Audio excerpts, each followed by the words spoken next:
समाचार पत्र में दिए गए नौका संचालन एवं नौका किराए के संबंध में आज पत्रकार भवन में माझी समाज के द्वारा प्रेस वार्ता का आयोजन किया। प्रमोद माझी ने बताया कि समाचार प्रसारित किया गया है। हम नाविक समाज के लोग पूर्व में नगर निगम एवं नगर आयुक्त एवं जिला अधिकारी से किए गए बैठक में नाव के किराए पर बातचीत किया गया था, परंतु समाचार पत्र में नाव का किराया के संबंध में समाचार प्रसारित किया गया है जो नाविक समाज के द्वारा तय किए गए किराए दर से विपरीत है।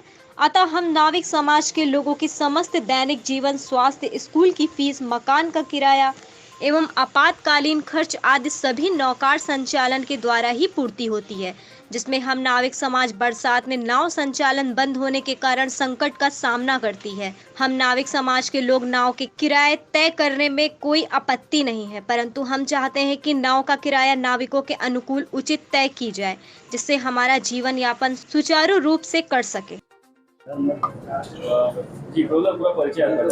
मैं प्रमोद माझी, अध्यक्ष माँ गंगा निसादरा सेवा न्यास।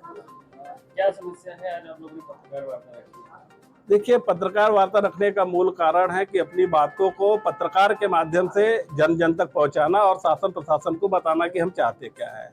पिछले दिनों दैनिक जागरण पत्रिका में एक खबर छपती है कि अब जो है नौका का रेट तय कर दिया गया है और ऑनलाइन कर दिया गया है। ये सब चीज़ें नौका का रेट तय करने के पक्ष में हम लोग हैं और रेट तय हो जिसमें हम दोनों की सहमति होनी चाहिए। हमारा और शासन प्रशासन दोनों मिल बैठ के इस रेट को तय करें जिससे न तो उनको समस्या हो न तो हमको समस्या हो। लेकिन ऑनलाइन कर देना हमारे हित में नहीं है, हम गरीबों के हित में नहीं है। ऑनलाइन कर देने से होगा क्या कि जो बड़े लोग हैं, जो जानकार लोग हैं, उनका व्यवसाय बढ़ेगा, लेकिन जो कमजोर वर्ग है, जो मोबाइल भी नहीं चलाना चाहते हैं और नहीं जानते हैं, तो ऐसे लोगों का तो जीना भी दूभर हो जाएगा। तो इसलिए हम नहीं चाहते कि व्यापार ऑनलाइन हो। हम लोग चाहते हैं आप रेट बोर्ड लगाएं, आप रेट तय करना चाहते हैं रेट बोर्ड लगाएं। रेट में हम लोग एकदम पूरी तरह से आपकी मदद करेंगे। जो से भी बुकिंग करने की बात हो रही है। जी, वही मैं ऑनलाइन का मतलब ही ऐप से होता है। ऐप लॉन्च हो गया है नाव वालों के लिए। जी, तो क्या करते हैं, वो लॉन्च हुआ था तो आपको नहीं पता था? कोई हम लोगों को किसी तरह से कोई भी जानकारी नहीं दी गई और सिर्फ कहा जा रहा है। और जब ये पेपर में निकला है कि एक ऐप आया है, तो ऐसे किसी तरह की कोई जानकारी नहीं है। ऐप से आप लोग संतुष्ट नहीं है, सीधी बात ये है ना? नहीं, ऐप से संतुष्ट नहीं रहने का मूल कारण भी है मेरे पास कि हम गरीब लोगों के साथ फिर क्या करेंगे। गरीब लोगों का भी तो जीवन यापन होना चाहिए। तो जिनके पास मोबाइल की व्यवस्था नहीं है, तो वो ऐप से कैसे कांटेक्ट करेंगे और वो कैसे अपने व्यवसाय को देखेंगे। हमारा तो किसी भी तरह का योजना, किसी तरह का वो करना तो हम लोग को गरीबों लोगों के लिए है ना। हम गरीबों के लिए किसी तरह का संस्था बनाते हैं जिससे गरीब लोगों के लिए हम लोग कुछ कर पाए। तो बहुत सारे ऐसे लोग हैं बनारस में। अगर ऐप आप बनाते हैं तो ऐप के पहले अगर बहुत आप लोग को लगता है कि ऐप बनना चाहिए, तो इनकी अगर ख्वाहिश है तो पूरे बनारस के लोगों को, शासन प्रशासन के लोग पहले तो उस तरह का मोबाइल प्रोवाइड कराएं और जाके उनको जन जन को शिक्षा दे। अगर उनको ऐप चलाना है तो पूरे लोगों को फ्री में मोबाइल प्रोवाइड करा दे और सबको जाके शिक्षा दे कि ऐप कैसे चलाया जा सकता है। अगर इस तरह से वो करने में सक्षम हो जाते हो तो बाद की बात है। सबके पास मोबाइल है? नहीं, जरूरी नहीं है। आप कैसे ये कह सकते हैं कि सबके पास मोबाइल है? बहुत सारे हमारे गरीब लोग हैं जो किसी तरह से अपना जीवन यापन करते हैं, तो मोबाइल कहाँ से लाएंगे? ये सब कहने की बात है। देखिए, दूर का ढोल सुहावन लगे।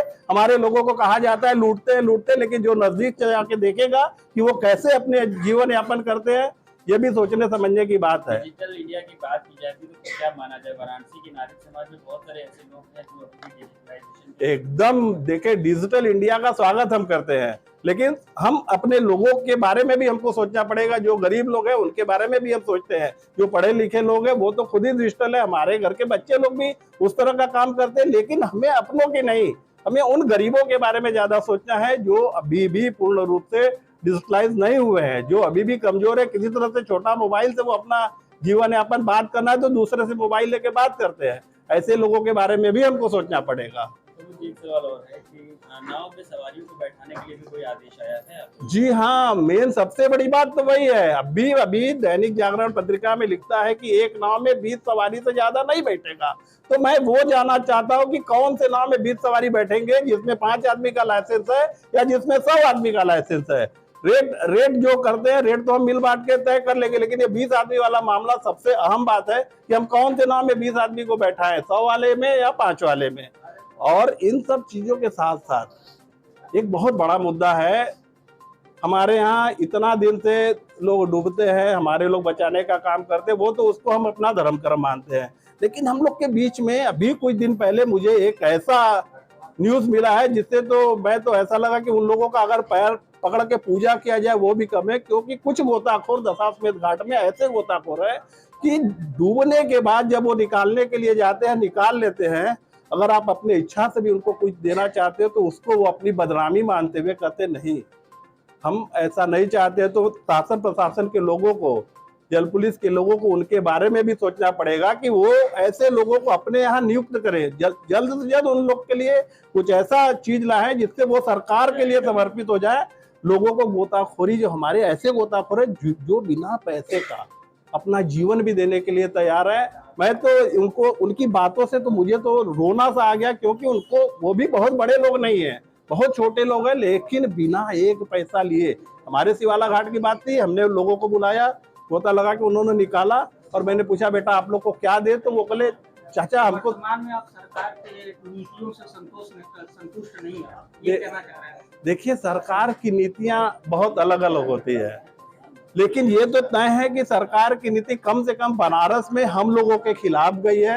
ये सरकार जब से आई है सिर्फ और सिर्फ हम लोगों के खिलाफ, क्योंकि इस सरकार के पहले कभी भी बनारस में ना तो कोई गैर सामाजिक नावें चली थी। अनादिकाल तक सिर्फ जो मल्लाह है वही नाव चलाता था। लेकिन जब से ये हमारे मोदी जी की सरकार आई है, आप देख सकते हो बनारस में क्रूज चल रहे हैं, मनमाना अपने मन से जिसको चाहे उसको लोग कर रहे हैं। तो निश्चित तौर से क्रूज में जाता है 1000 रुपया और हमारे लिए ये रेट तय करते हैं 200 रुपया। कितना भैया अंतर है क्रूज और नाव में, ये हमारे समझ से परे की बात है। तो रेट तो हम तय करना चाहते हैं, क्रूज की भी बात हम करेंगे और अपने नौका रेट की भी बात करेंगे। हमने नौका रेट उनको दे दिया है, अगर वो हमारे नौका रेट से पूरे घाटों पर आके अपना वो लगा देते हैं कि हाँ ये रेट होता है, तो उसका हम मान्य करते हैं। ऑनलाइन का मैं विरोध करता हूँ, ऑनलाइन सबके लिए उपयुक्त नहीं। हाँ, कुछ ऐसे लोगों को आप जोड़ सकते हैं जो ऑनलाइन करना चाहते हैं, लेकिन सारे बनारस को ऑनलाइन कर देना ये सरासर गलत है। एकदम पूर्ण रूप से हम नाविकों को यहाँ से, हमको तो लगता है जैसे साबरमती से वहां से लोगों को भगा दिया गया, जैसे साबरमती किनारे से हमारे मल्लाह लोगों को उठा के फेंक दिया गया, क्योंकि साबरमती किनारे हमारे मल्लाह कुछ अच्छी तरह से जीवन यापन कर पाते थे। जैसे विश्वनाथ गली से वहां पर माला फूल वालों को भगा दिया गया, अब इनके लोग रह रहे हैं।